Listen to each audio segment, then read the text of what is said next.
5.3 earthquake hit last night in Soda Springs, Idaho. 5.3, very shallow. It was only 9.2 kilometers. But folks, since it happened last night, there has been an unbelievable situation develop.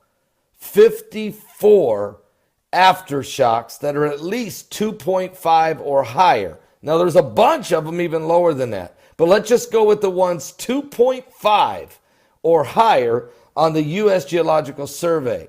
54 of them, including a 4.1, a 4.2, a 4.3, and we just had another one, a 4.5, and that one was strong, okay? And the problem is all these aftershocks are anywhere from 7 kilometers to 5 to 2.8. I mean, they're just very shallow. So the earth is really shaken over there in Soda Springs, Idaho.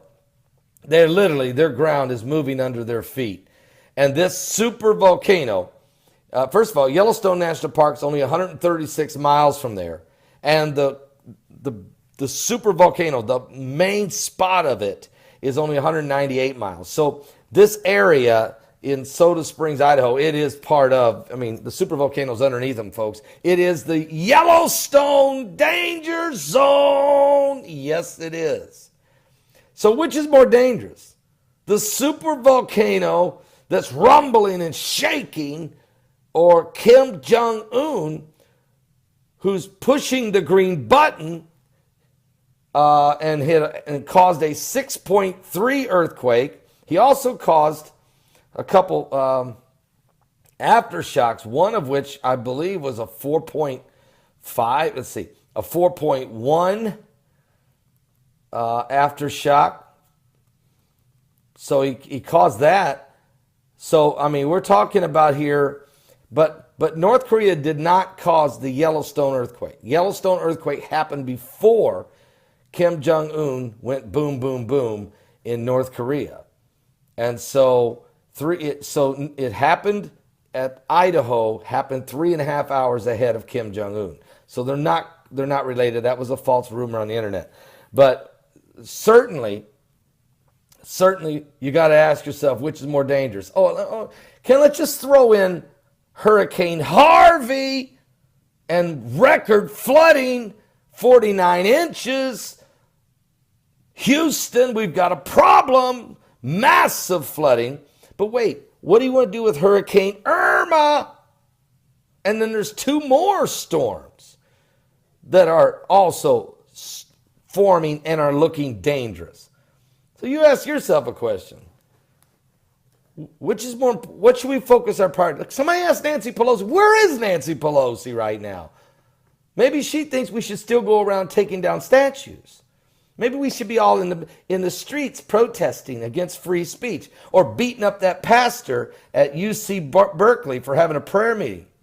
Or maybe we should just spend all our time, the media should just wring their hands over stilettos, over high heels. Really, folks, let's get really real here. Can somebody get really real with me for a minute? Or maybe we should get concerned about your soul, where it's at. Where are you with God? And let's go back a minute. August 21st, total solar eclipse. And it's the first day of the 40 days of repentance of Elul. And we're not even through the 40 days. We can't even get to September 23rd yet. And we've got Hurricane Harvey, Hurricane Irma, massive flooding in Nepal and India and Bangladesh with 1,200 people killed. Massive flooding now in China. And now we got Yellowstone. And then we got Kim Jong-un. So, guys, this has all been happening. And we're not even to September 23rd yet. Are you saved? Are you seriously considering what I'm telling you? What? You don't want to miss tonight's Sunday Night Live. Forget it. There's nothing else you should be doing. Because really, it's irrelevant. We're going to talk about all the current world events, how they relate to biblical prophecy. We're going to break down the Kim Jong-un threat. What is the possibilities? What does he, what possibilities does, look, we've been lied to by somebody. This man's got a lot of opportunity to cause some massive damage. And then what about Yellowstone? Are we being lied to about Yellowstone? I think so. I think so. It's the Yellowstone danger zone. It's for real. Are you? Super volcano Yellowstone danger zone continues to be a very serious situation. Even the lamestream fake news media is beginning to realize they got to cover this. You can't go away. Look, since June the 15th, there's been 2,300 tremors, quakes, shakes. What? Things are breaking. And there's a lot of earthquakes going on, okay? We've had some serious earthquakes in the last 24 hours. I mean, at least a lot of activity. 38 quakes, okay? 38 quakes. It's just getting crazy. 4.9, Venezuela. 3.5, California. 6.3, Indonesia. 2.6, Kansas. 5.4, Alaska. 4.3, Colombia. 4.1, Afghanistan. 3.3, British Virgin Islands. 2.6, Dominican Republic. 4.9, New Papua New Guinea. 5.4, Indonesia. 4.8, the Central East Pacific Ridge. There was a 4.8 in China, a 4.7 in Peru, a 4.8 in Indonesia. A bunch of smaller quakes in the 2s and 3s. And there was a 5.3, Costa Rica. 4.7, Reykjavik Janes Ridge. Then a 4.7, 4.9, 5.7, very shallow, 4.8, 4.9. All of those in the Reykjavik Janes Ridge, which is right there in the Atlantic Ocean, way in the northern Atlantic, near Greenland up there. And this thing is shaking like mad, very shallow, less than 10 kilometers. I don't know about tsunamis, but, 5.7, now that was strong, and all of those aftershocks as well. So there's a whole lot of shaking going on. But let me tell you what's going on with the super volcano in Yellowstone. This is huge. But an ongoing earthquake swarm at Yellowstone volcano is now one of the biggest ever recorded. Over 2,300 tremors since June 15th. And here's what it is. As of August the 30th, there were 2,357 earthquakes at Yellowstone at the super volcano. What? That's why we're concerned. Recently, we had a 3.3 there on August the 21st, the day of the total solar eclipse. And also, there was a powerful earthquake that started it all off on a 4.4 that hit there back on June 15th. So it's been an unbelievable swarm. Jamie Farrell, a research professor at the University of Utah, which is involved in the monitoring of the seismic activity in Yellowstone, told Newsweek magazine that the swarm was nothing out of the ordinary. Are you serious? But he said, and it has slowed down some. Really? It's a record, Jamie. It's a record. 2,300 plus quakes since June 15th in 2.5 months. It's an absolute record. It's not slowing down. Every day I'm watching these. I'm probably watching closer than Jamie Farrell is, the research professor at the University of Utah. Don't tell people it's slowing down when it's not, when it's breaking records. What is it they're hiding? What are they trying to do? What's going on here? Yellowstone! Yellowstone! You're about ready to blow! Super volcano blast would blanket the United States in ash. ScienceNews.org. And I'm going to share with you the levels in just a moment. Also, check this out. This took me a few minutes to find. I just had to know where to look. Archives from the defense.gov. And this is a specific meeting that was put together where they talked about actually, well, let me read this to you directly. Well, it points out the nature of the threat. It turned out to be a false threat under the circumstances. But as we have learned in the intelligence community, we have something called, and we have James Woolsey here to perhaps even address this question about phantom moles. The mere fear that there is a mole within an agency can set off a chain reaction and a hunt for that particular mole, which can paralyze the agency for weeks and months and years even. And a search. Now, the same thing is true about just the false scare of a threat using some kind of a chemical weapon or a biological one. This is where it gets interesting. There are some reports, for example, that some countries have been trying to construct something like an Ebola virus, and that would be a very dangerous phenomenon, to say the least. Alvin Toffler has written about this in terms of some scientists in their laboratories trying to devise certain types of pathogens that would be ethnic specific so that they could just eliminate certain ethnic groups and races. And others are designing some sort of engineering, some sort of insects that can destroy specific crops. Others are engaging even in an eco-type terrorism, whereby they can alter the climate, set off earthquakes, volcanoes remotely through the use of electromagnetic waves. So there's plenty of ingenious minds out there that are at work finding ways in which they can wreak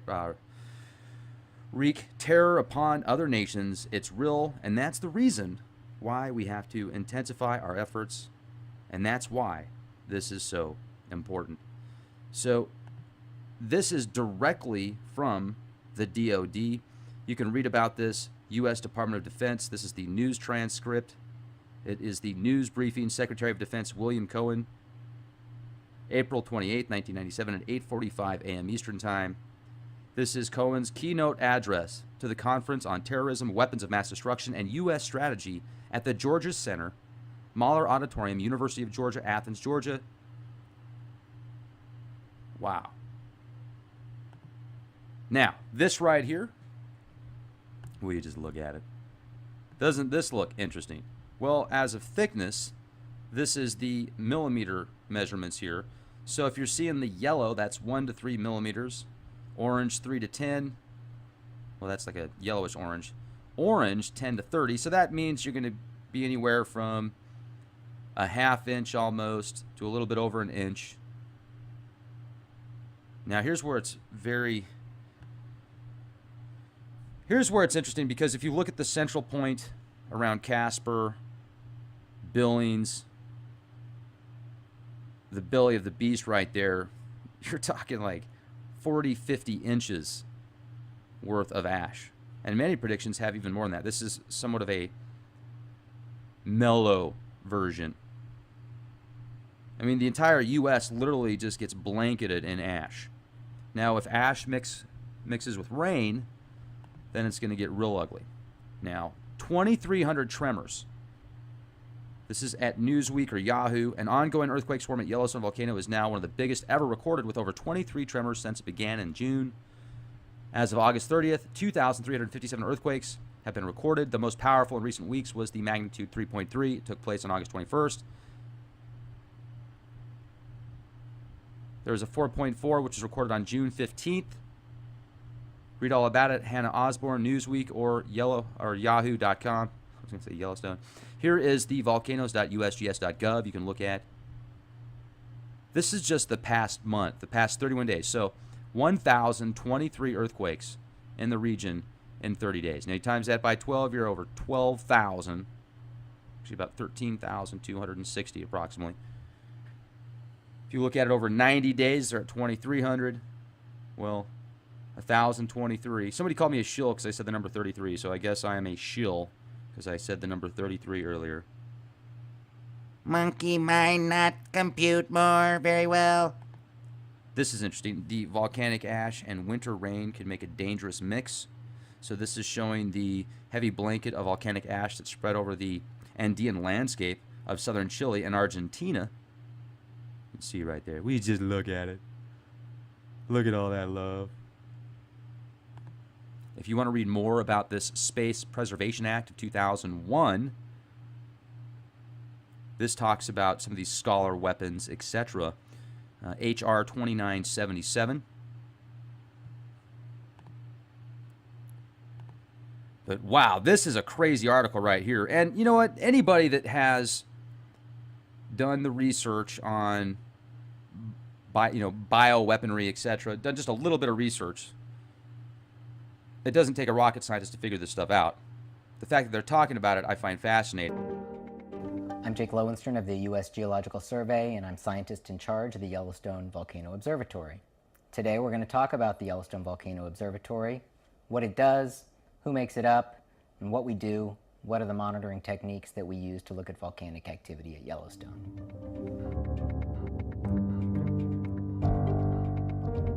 The Yellowstone Volcano Observatory is a virtual observatory. There is no building. We're a partnership of 3 different organizations. There's the USGS, my organization, which runs the volcano observatories. Then there's the University of Utah, and they run the seismic and ground deformation networks and are doing the geophysics involved with volcano monitoring. And finally, we have the land manager, Yellowstone National Park, and their group of scientists who are out looking at the hydrothermal activity and the other geological activity at Yellowstone.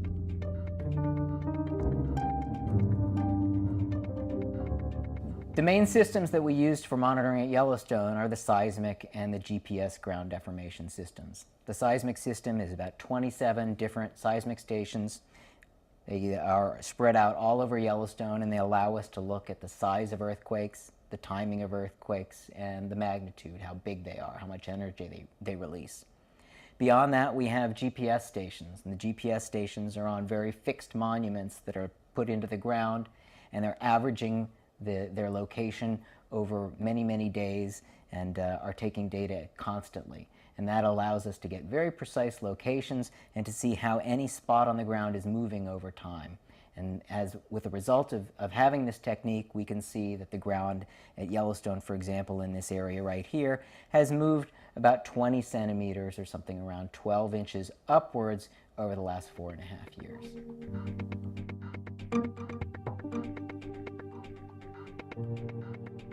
We have 2 primary methods of looking at ground deformation. One, we've already talked about, uses satellites and the GPS system.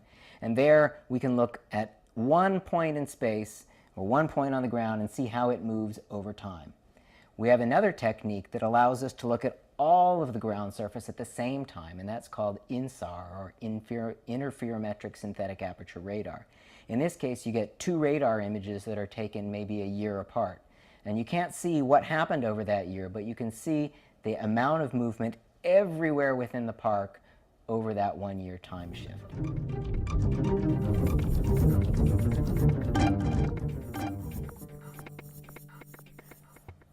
We do look at the geysers as well in some locations, but we don't have the data in real time. Instead, we have data loggers which show the temperature of different stream outlets and geyser outflows and pool temperatures, and we can go collect that data and put it in an archive and look at the changes in the temperature of different features over time. Another thing that we have is the park has contracted with various different university groups to fly over Yellowstone and take thermal images of the park. And what they're trying to do with those thermal images is look at how the park changes over time and see if some of the thermal areas are shrinking and other ones are growing.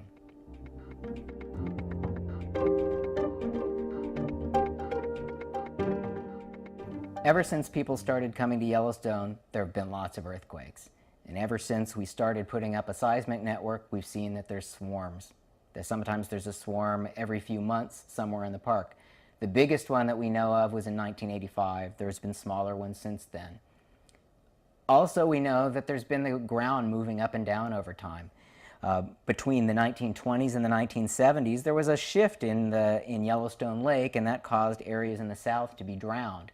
And there was about 80 centimeters of upward movement of the caldera floor up in this region. And so we know that there's been this kind of activity. When people have looked at lake levels in the past, they've seen over the past 10,000 years there's even bigger uplifts and downwarps that have been occurring at Yellowstone. So this clearly is the kind of activity that is always happening at Yellowstone. You go around calderas and other places in the world, and we can even find more extreme examples of ground deformation of swarms, also without any volcanic activity. So in general, Anytime we see a swarm or we see a bit of ground deformation, we don't necessarily think that this is indicating a volcanic eruption. There's a lot of things that go on at Yellowstone. It's an active place. That's what makes it so special. We don't necessarily tie every single anomalous bit of activity into a volcanic eruption.